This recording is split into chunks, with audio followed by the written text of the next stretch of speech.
Capítulo 11.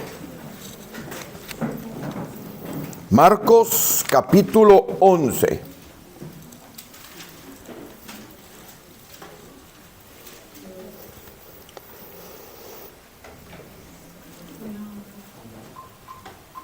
Marcos capítulo 11. ¿Lo tienen? Amén. Muy bien. Vamos a esperar que estén todos en Marcos capítulo 11. Vamos a leer los primeros 3 versículos. Si usted no tiene Biblia, atrás tenemos Biblias. Todos venimos aquí a la lectura de la Escritura. José Miguel, ¿verdad? Bienvenido, José Miguel. José Miguel Mayor Martínez. Bienvenido. Todos estamos, ¿verdad? Sí. Vale, vamos a Marcos capítulo 11, versículos 1, 2 y 3. Cuando se acercaban a Jerusalén, junto a Betfagé y a Betania, frente al monte de los Olivos, Jesús envió 2 de sus discípulos y les dijo: id a la aldea que está enfrente de vosotros, y luego que entréis en ella, hallaréis un pollino atado, en el cual ningún hombre ha montado. Desatadlo y traedlo. Y si alguien os dijere: ¿por qué hacéis eso?, decid que el Señor lo necesita y que luego lo devolverá. Vamos a orar. Bendito Dios, venimos delante de ti en el glorioso nombre de Jesús de Nazaret, el nombre que es sobre todo nombre, el nombre ante el cual toda rodilla se dobla. Bendito Padre Celestial, venimos también, Señor, en la humildad y en la necesidad de beber de tu Santo Espíritu. Queremos, Señor, que cada palabra que entre a nuestros pensamientos, cada palabra que pronunciemos, cada idea que se forme en nosotros, Señor, sea única y exclusivamente proveniente del Santo Espíritu de Dios. Y que cada cosa que hoy, Padre bendito, acontezca aquí, sea únicamente para engrandecer el nombre de Jesús, el único que merece toda gloria y toda honra. Señor, no ignoramos las maquinaciones del enemigo y reprendemos al diablo en el nombre de Jesús. Y pedimos, Padre bendito, que abras nuestros entendimientos, Señor, para que las meditaciones de nuestros corazones y los dichos de nuestras bocas sean siempre, Señor, agradables a ti. En el nombre de Jesús. Amén. Puede sentarse. Uno de los recuerdos que tengo de pequeño, yo creo que uno de los recuerdos más importantes que tenemos o que tengo yo de pequeño, era cuando llegaba un día mi abuela, un día como el de hoy, Domingo de Ramos. Y cuando llegaba mi abuela aquel día, yo tendría unos 4 años. Yo recuerdo que mi abuela llevaba en la mano una cruz hecha de rama. No sé si lo habrá visto. Y recuerdo que la colocaba en la parte de detrás de una puerta. Es que hoy se celebra, la cristiandad celebra algo que llaman el Domingo de Ramos. ¿Han escuchado hablar de eso? Seguro que las calles estarán con algunas personas llevando ramos. Bueno, la fecha no está tan descaminada, tengo que decirle, porque los estudiosos calculan que esto aconteció un lunes, no un domingo, un lunes 10 de abril del año 30. ¿Y cómo calculan esto los estudiosos? Bueno, porque a través de todos los años se ha visto cuántas veces fue el Señor Jesús a Jerusalén. Sabemos que fue muchísimas veces, pero en el Evangelio de Juan Y lo voy a nombrar rápidamente, de manera que quede allí grabado y alguno de ustedes, si quiere, lo puede ir a ver luego. En el Evangelio de Juan se registran 4 oportunidades en las cuales el Señor Jesús va a Jerusalén, porque el Domingo de Ramos es la entrada del Señor a Jerusalén. Pero esta entrada es muy especial. Si usted fuera al Evangelio de Juan en el capítulo 2, yo creo que por tiempo podemos ir rápidamente a verlo. ¿Qué le parece? Así va quedando grabado. Mire, el Evangelio de Juan, el último Evangelio. Cuando usted estudie los Evangelios, el Evangelio de Juan le va a dar a usted el contexto de las veces que el Señor Jesús fue a Jerusalén y para qué fue. En cambio, lo que vamos a leer, que es Marcos capítulo 11, entre Marcos capítulo 11 y Marcos capítulo 14, ahí hay entre 7 y 6 días de historia. Juan capítulo 2, déjenme que yo llegue allí. Así queda grabado, y también ustedes lo pueden ir apuntando en su escritura. Juan capítulo 12, ¿lo tienen, verdad? Usted va al versículo 13. 2. Dormí poco ayer. Juan capítulo 2, versículo 13. Dice, estaba cerca la Pascua de los judíos. Esta es la primera Pascua. La Pascua era una fecha en la cual se rememoraba la salida del pueblo de Israel de Egipto. Usted tiene que leer por allá Éxodo capítulo 8 para empezar a ver esto. Si usted sigue conmigo y va al capítulo 5, en el versículo 1 del capítulo 5 de Juan, verá que hay otra fiesta. No se sabe cuál era esta, probablemente haya sido la fiesta del Sukkot, la fiesta de las cabañas. Leo Juan capítulo 5, versículo 1, dice, después de estas cosas, había una fiesta de los judíos y subió Jesús a Jerusalén. Ya tenemos aquí registrada por lo menos 2 veces. Si usted va al capítulo 6, al versículo 4, ahí hay otra Pascua. Dice, 6:4 de Juan, y estaba cerca la Pascua, ¿la ve? La fiesta de los judíos. Ya tenemos 3 veces mínimo que ha ido allí el Señor a Jerusalén. Es que algunas veces tenemos la idea de que el Señor solamente fue a Jerusalén para el Domingo de Ramos, la entrada triunfal. Si usted le da unas páginas más, y creo que está en el capítulo 10, en el versículo 22, efectivamente está en el capítulo 10, el versículo 22. El pastor hace trampa, el pastor lo tiene apuntado aquí, no crea que, ¿cómo se sabe la escritura? No. Yo tengo aquí mis apuntes.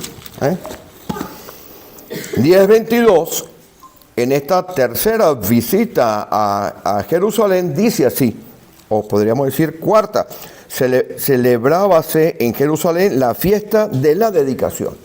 Era invierno. Esta es la famosa fiesta, la que llaman Hanukkah. ¿Han escuchado hablar alguna vez de esa fiesta Hanukkah? Esta es una fiesta que se instituye en el año 168, o 160 años aproximadamente antes, pero bueno, no vamos a entrar allí. Y ahora nos queda la última, que está por allá en el 12, en el versículo 1 del capítulo 12. Vaya conmigo, porque nos vamos a situar en contexto. ¿Qué está pasando? ¿Por qué aquella entrada en Jerusalén era tan importante? ¿Por qué Marcos la trata y la trata en algunos otros evangelios? Vamos a situarnos en contexto. 6 días antes de la Pascua vino Jesús a Betania. ¿Lo ven? O sea que esta era su última entrada. Volvamos a Marcos capítulo 11. Si les parece bien, mis hermanos. Yo también lo voy a buscar aquí. Esta entrada era especial. Esta entrada era única.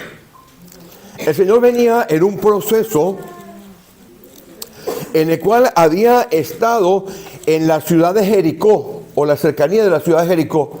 Había en realidad 2 ciudades de Jericó. Había un Jericó nuevo y había un Jericó viejo. Y el Señor estaba andando por allí y acontecen allí cosas muy interesantes. Una de las cosas que acontece en esa ciudad de Jericó es que se encuentra con un señor llamado Zaqueo. ¿Han escuchado hablar alguna que otra oportunidad de este hombre llamado Zaqueo? Pero también acontece otra cosa interesante en ese camino que viene el Señor hacia Jerusalén. Ya había ido varias veces y la hemos visto que está por allí, medio escondida, ¿verdad? En el Evangelio de Juan y posiblemente en otro evangelio usted lo podrá encontrar también. Pero en esta vez el Señor viene con un proceso de milagros importantes. Va donde Zaqueo se convierte. Zaqueo se convierte. Y dice, si le he quitado dinero a alguno, ¿cómo que si le he quitado? Si ese era tu trabajo, quitarle el dinero a la gente.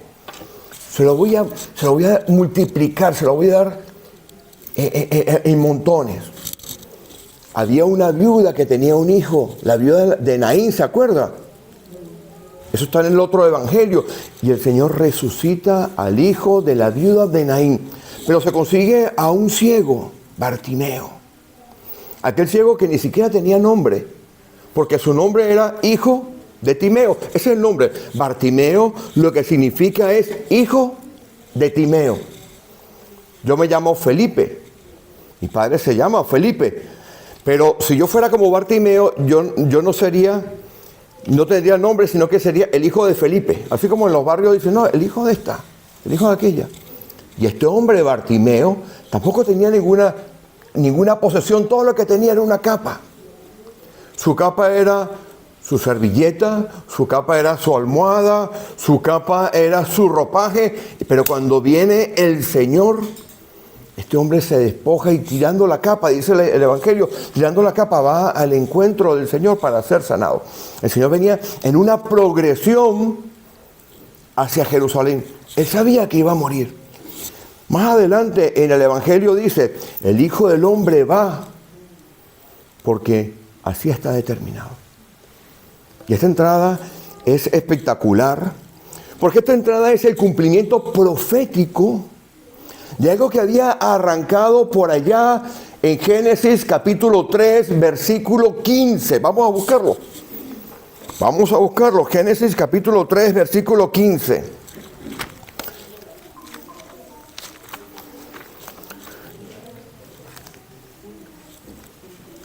Esta era la marca inicial de un proceso que es el proceso de redención que culmina con la resurrección del Señor Jesús. Génesis 3:15 dice así: y pondré enemistad entre ti y la mujer. ¿Lo ve, no? Y entre tu simiente y la simiente suya. Esta te herirá en la cabeza y tú le. Fíjense que utiliza la palabra le, no dice la. ¿Se da cuenta? Si usted la lee en la Nueva Traducción Viviente, es probable que nos sugiera en ese género que está puesto allí, el género masculino. Vuelvo a leer 3:15. Y pondré enemistad entre ti y la mujer, entre tu simiente y la simiente suya. Esta te herirá en la cabeza y tú le herirás en el calcañar. Bueno, la palabra y lo que venía de regalo para nosotros había arrancado en aquella promesa. Y el Señor Jesús sabía que ese era el momento en el cual estaba determinado que Él fuera a Jerusalén en un contexto absolutamente diferente. Para poder entender este contexto, ya sabemos que arrancó en Génesis capítulo 3, lo acabamos de leer. Esa es la promesa que le dio a Noé, que le dio a Abraham, que le dio a Moisés. Ahora llegaba el momento culminante. Y para poder empezar a entender qué estaba pasando allí, tiene que ir conmigo a Zacarías capítulo 9, versículo 9, que es la profecía que da origen a estos versículos que hemos leído en el Evangelio de Marcos. Zacarías capítulo 9, versículo 9. Yo le ruego que usted no pierda esa porción que hemos leído de Marcos, porque iremos hacia esa porción otra vez al final. Zacarías 9, 9.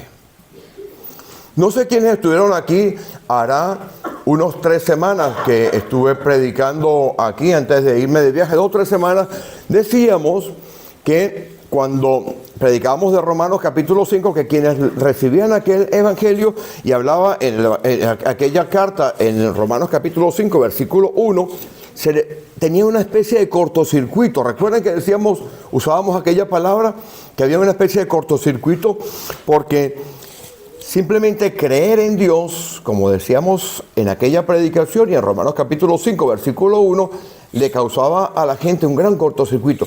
Esta porción que vamos a leer causaba para los judíos otro gran cortocircuito. Zacarías 9:9, tienen todos, ¿verdad? Amén. Vale.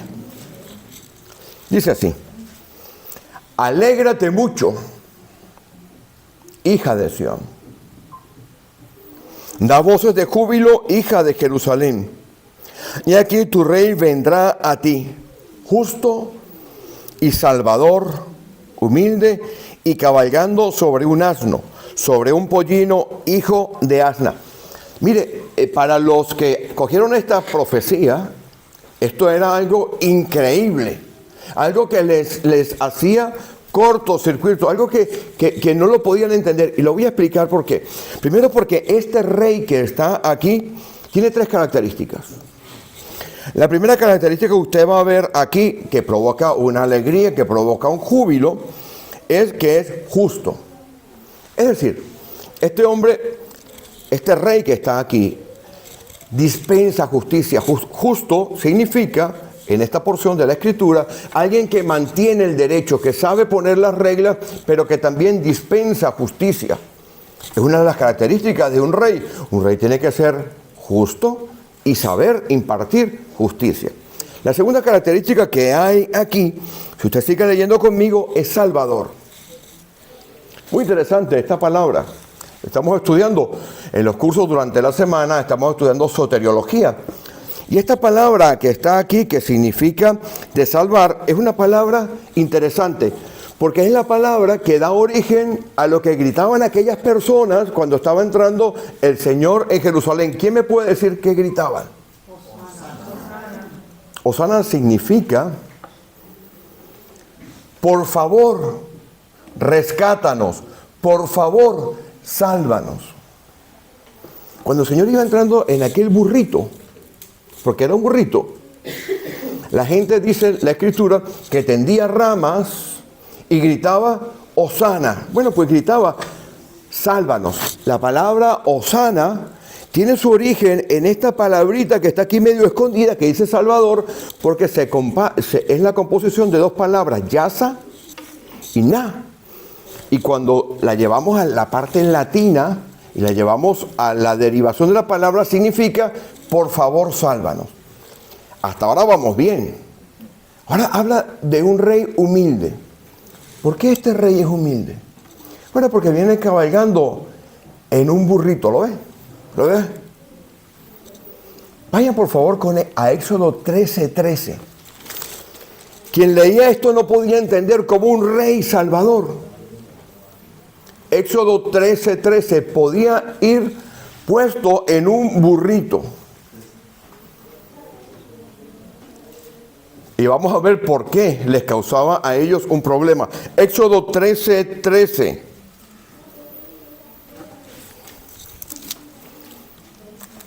Dice así: todo primogénito de asno, ¿ves? ¿Se acuerda que le dice, oye, vayan allá adelante y encontrarán unas, voy a usar la palabra burra, se entiende, ¿no? Una burra, un asna, y al lado tienen su cría. ¿Lo ves, no? Vale.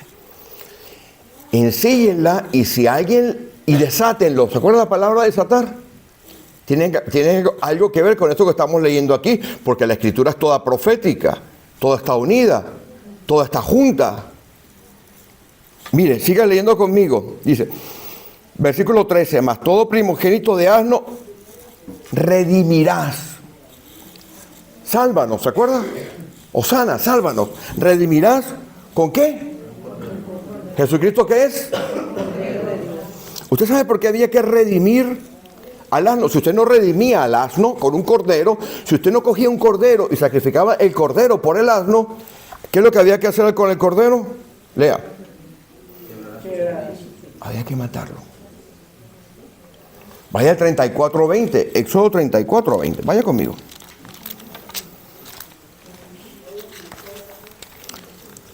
Éxodo 34:20. ¿Qué dice? Exactamente igual. ¿Y por qué había que redimirlo?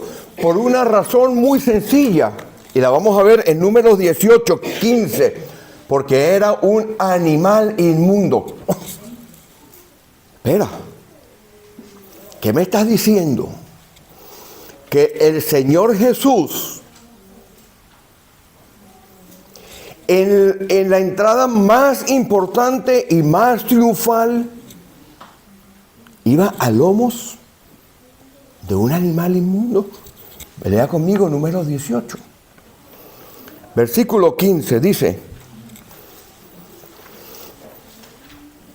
todo lo que abre matriz de toda carne que ofrecerán a Jehová, así de hombres como de animales, será tuyo. Pero harás que se redima el primogénito del hombre, pero también el primogénito de todo animal inmundo. Vamos a situarnos. Había ido muchas veces a Jerusalén. En algunas oportunidades, en 2 oportunidades fue y limpió el templo, ¿se acuerdan? En una oportunidad fue, volteó las mesas de los cambistas. Año y medio después, vuelve a limpiar el templo. Aparece otra vez en Jerusalén, por allá en Juan capítulo 6, versículo 4, en otro momento específico que tiene que ver con un milagro grandioso. Aparece otra vez por allá en Juan capítulo 10, versículo 22, como hemos leído recientemente. Y ahora en Juan capítulo 12 va a entrar otra vez, como nos lo muestra Marcos capítulo 11. Pero esta vez entra diferente. Esta vez entra a lomos de un animalito. Y la gente ve que entra a lomos de un animalito y grita: redímenos, sálvanos por favor. ¿Qué está pasando aquí? ¿Qué era el movimiento importante, profético, que estaba aconteciendo en este pueblo? Que pocos días después sabemos que estaba pidiendo que lo crucificaran. Para poder entender esto, mis hermanos, y para poder ir cerrando estas piezas que nos van quedando aquí sueltas, porque voy viendo que en las caras de ustedes se va dibujando, por una parte el asombro, por otra parte la curiosidad, por otra parte la incredulidad y por otra parte posiblemente el interés. Tenemos que ir a ver la historia de amor que hay detrás de esto, porque esa historia que arrancó en Génesis y que culmina en la cruz, tiene unos actores que no solamente son el burrito, porque iremos al burrito al final, otra vez. Somos nosotros. Somos usted y yo. Con el Señor Jesús. Y la mejor manera de poder entender esto es que hagamos un ejercicio, como hicimos en otras oportunidades en que nos pusimos aquellas gafas de realidad virtual. ¿Se acuerdan? Vayan conmigo a Oseas. ¿Han escuchado hablar de Oseas? Oseas, un profeta que llaman un profeta menor, pero le llaman un profeta menor porque su extensión es más pequeña que aquellos profetas como Isaías. Oseas, vamos a Oseas capítulo 1. Recuerden las palabras que hemos estado hablando: rescate, salvación, sálvanos Dios. ¿Se acuerdan todo eso que hemos estado hablando? Desata al burrito, un animal inmundo que había que quebrar, había que sacrificar un cordero para que ese animal fuese limpio otra vez y pudiese ser usado. Y ahí va el Señor Jesús. ¿Qué está pasando aquí? ¿Qué historia está por detrás? Este hombre, Oseas, ¿sabe lo que significa su nombre? Salvación. ¿Se dan cuenta cómo la Biblia es una sola cosa? se va dando cuenta cómo la escritura está toda unida. Este hombre que en aquel momento era un profeta, pero era muy joven. Algunos autores dicen que este hombre, Oseas, ya lo han conseguido, ¿verdad? Bien, este hombre, Oseas, tendría unos 15 años aproximadamente. Y recibe un encargo de Dios. Voy a leer algunas porciones, pero por efecto de mantener el hilo, no nos vamos a meter mucho en la escritura. Nos meteremos en la escritura, indudablemente, pero no vamos a leer todos los capítulos. Este hombre recibe un encargo increíblemente complicado.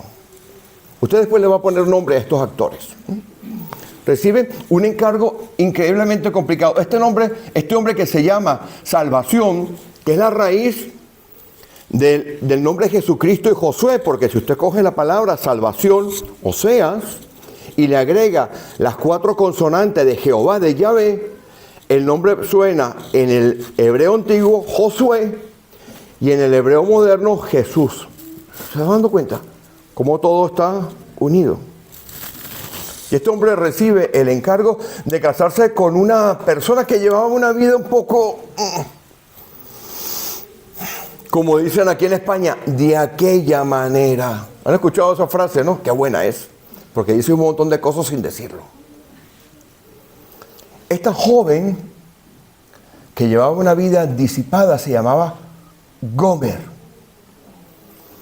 Si trajéramos Gomer a un lenguaje latinoamericano, un lenguaje español y hasta un lenguaje de la Ribera, sonaría como: me tienes hasta la coronilla. Un señor llamado Salvación recibe de parte de Dios Padre el encargo de casarse con una joven de vida disipada, que cuando la llamaba, ven acá, mi amor, me tienes hasta la coronilla. Se va situando conmigo, ¿no? Este hombre, que era un hombre de Dios, Salvación, este profeta. Les voy a contar la historia. Pónganse las gafas de realidad virtual conmigo. Estamos en el año 750 a.C. Periodo turbulento en la historia del pueblo de Israel. Vea a esta joven y decide sacarla de esa vida. Venía el mandato de Dios el Padre, Jehová. Si usted sigue leyendo los textos, verá que el nombre que aparece allí es Jehová. No aparece Adonai, no aparece Elohim, aparece Jehová. Recuerda que cuando usted no cogía el nombre Oseas y le ponía las 4 letras, Jehová significaba Jehová salva, Jesús, Jehová salva, Josué, Jehová salva. Josué fue el que los metió en la tierra prometida, ¿verdad? No fue Moisés. ¿Quién fue? Josué. Vale. ¿Y quién nos va a meter a nosotros en la tierra prometida? Ya estamos haciendo la obra de teatro. Entonces se casa con esta joven. Seguro que él pensaba, ya la voy a enderezar. Y tienen un niño. Vaya conmigo el nombre del niño. Mire qué bonito está aquí. Versículo 3 del capítulo 1. Fue pues y tomó a Gomer, hija de Diblaim, la cual concibió y le dio a luz un hijo. Pero mire el nombre que le manda Dios, que debe ponerle a ese niño. Le pone el nombre Jezreel. Ese nombre es candela. Ese nombre es candela. Porque Jezreel es un valle muy, muy especial en el Antiguo Testamento y para ellos, que es el valle del juicio. Si usted fuera a Apocalipsis 16:16, usted conseguiría un nombre que mete miedo: Armagedón. ¿Ha escuchado hablar de Armagedón? Este valle. En este valle, Dios determinó juicio sobre una señora llamada Jezabel. ¿Recuerdas Jezabel? La que aparece en el Antiguo Testamento, pero también aparece en Apocalipsis. Allí, en esto, Segunda de Reyes capítulo 9, aparece, no lo busque. Esta mujer muere siguiendo una profecía de Dios. Aquel niño que nacía de el amor puro, porque este hombre, Oseas, aportó a ese matrimonio la pureza y la integridad de alguien que vivía para Dios. No pierda ese dato. Esta es la historia de amor entre alguien que aportó toda la pureza, la integridad, para rescatar a una que vivía una vida que no era correcta. ¿Se dan cuenta? Me va siguiendo. Y tienen un primer niño. El primer niño se llama Juicio. Israel, en el fondo, es juicio. Y aquí tu rey viene, justo. ¿Recuerda? El que dispensa justicia. Lea conmigo. Versículo 4. Le dijo Jehová, ponle por nombre Jezreel, porque de aquí a poco yo castigaré a la casa de Jehú por causa de la sangre de Jezreel. Mire, yo me imagino a aquel hombre en la casa llamando a su mujer, me tienes hasta la coronilla, ¿a qué hora vamos a cenar? Y llamando al niño, Juicio, ven aquí. Aquel nombre era complicado, nombrar el nombre de Jezreel recordaba cómo Dios había hecho caer juicio sobre la casa de Israel. Pero si usted sigue leyendo en el versículo, más adelante, en el versículo 6, ahora viene una niña. Y esta niña le pone un nombre muy especial. Lo voy a leer para que quede aquí grabado.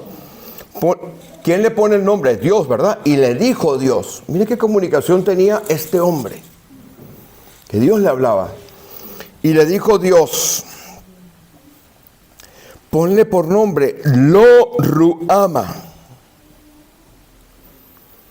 porque no me compadeceré más de la casa de Israel, sino que los quitaré del todo. Dios empieza aquí a emitir, había nacido un niño llamado Juicio, y Dios empieza aquí a seleccionar a aquellos que responden al llamado. Lea conmigo el versículo anterior, el que sigue. Me van siguiendo, no los estoy perdiendo, ¿verdad? No. ¿Ve el drama? ¿Ve lo que se está empezando a identificar? Si no se va a identificar más adelante, ya va a ver. Mas de la casa de Judá, los que respondían, los que permanecían fieles al pacto. Tendré misericordia. Las cosas iban increíblemente extrañas en esa casa, porque un niño se llamaba Juicio y otro niño se llamaba No me compadeceré de ti. Y aquel hombre seguía en aquella relación con aquella esposa, hasta que aquella esposa le abandona. Aquella esposa se va de la casa.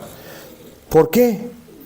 Mire, usted lo puede leer en el versículo 2 del capítulo 2. Contended con vuestra madre, le habla inclusive al tercer hijo que nace allí, que se llama Lo-Ami. No sois mi pueblo, ya lo vamos a explicar. Pero aquella mujer le abandona y le deja con 3 niños. Versículo 2, capítulo 2. Contended con vuestra madre, contended, porque ella no es mi mujer. Le presenta demanda de divorcio. No quiero saber nada de ti. Aquel hombre había ido a rescatar a aquella mujer. Había tenido 3 hijos con ella. Y aquella mujer le abandona. Cualquier parecido con la realidad quizás no sea coincidencia. Pero mire, dice, vamos al versículo 2, capítulo 2, versículo 2, dice: Contended con vuestra madre, contended, porque ella no es mi mujer, ni yo su marido. Y ya se va.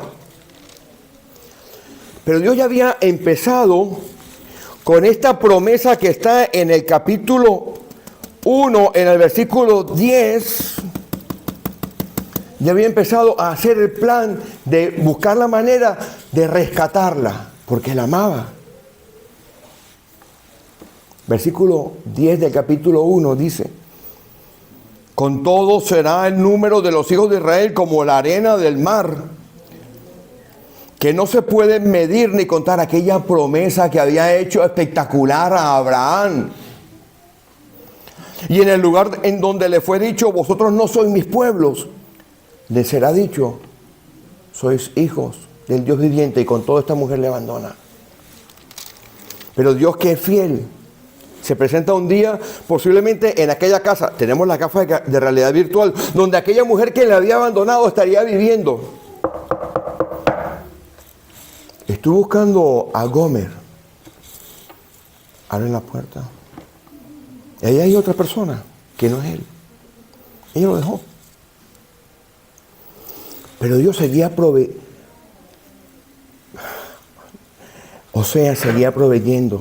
Como sigue proveyendo para nosotros, inclusive cuando estamos fuera de los caminos de Dios. Véalo conmigo. Dice, versículo 8, ella no reconoció que yo le daba el trigo, el vino y el aceite.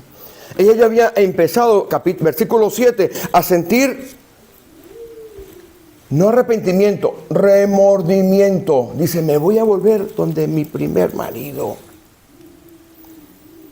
¿Usted no cree que Dios ha tratado con nosotros así? ¿Ha tratado con nosotros así? Nos llama, extiende sus manos todos los días a nosotros.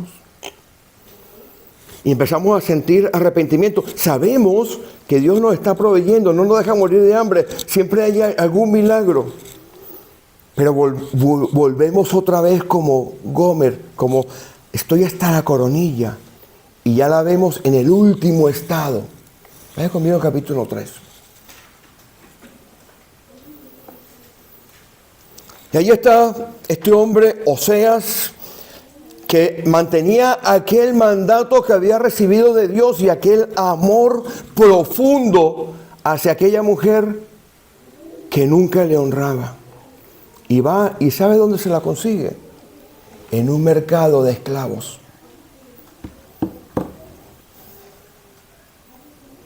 Dice la Escritura que si nosotros servimos al pecado somos esclavos del pecado. Vaya conmigo al capítulo 3. Mire qué acto de redención hay aquí. Versículo 3. La compré. Quizás estaría en ese mercado de esclavos porque ya no podía más. Ya el estado en el cual había llegado aquella mujer. O usted, o yo, o la iglesia. No habíamos resistido a Dios. Nos habíamos quitado el medio. Habíamos ido detrás de lo que nosotros queríamos hacer. Pero Dios con su misericordia nos compra. ¿Lo ve? Quizás aquella mujer estaba esperando que le ofrecieran un centavo.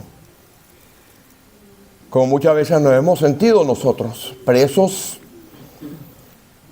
en nuestros remordimientos. Mira lo que hace Oseas, salvación. Paga una fortuna. 15 ciclos de plata por aquella mujer. ¿Podría usted ponerle nombre a los actores de esta obra? Por allá en el capítulo 11 dice que nos trajo con cuerdas de amor.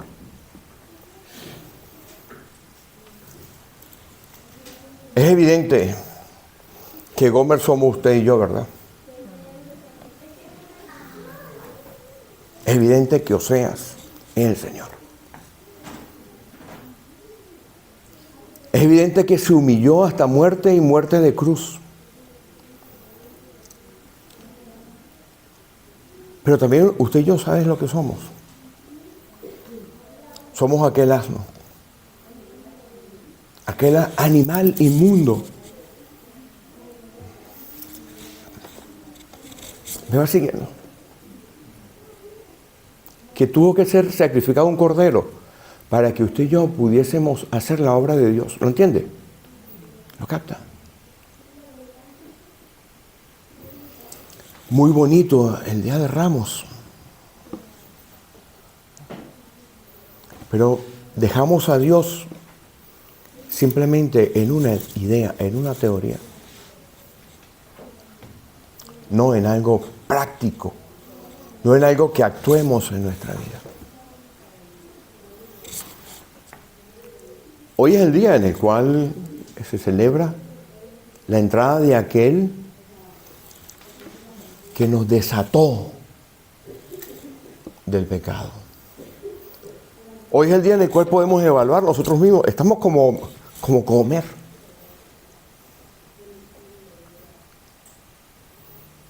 Estamos menospreciando al Señor. O estamos en la disposición de cambiar. Por allá en Isaías 44, versículo 22, porque nos vamos a levantar a orar ahora. Isaías 44, 22, vamos. Eso lo cantábamos hace muchos años. Mire lo que Dios ha hecho para usted. Dice, yo deshice como la nube tus rebeliones, como niebla tu pecado. Vuélvete a mí, porque yo te redimí, porque yo te redimí. Vuélvete a mí. Hoy en día va a entrar la Semana Santa viviendo como vivíamos antes. Seguimos llamándonos, ¿me tienes hasta la coronilla? O ahora podemos recibir un nombre nuevo. Isaías 44, 22. Yo deshice como una nube tus rebeliones, como niebla tus pecados. Vuélvete a mí, porque yo te redimí. Vamos a ponernos en pie, mis hermanos, vamos a orar.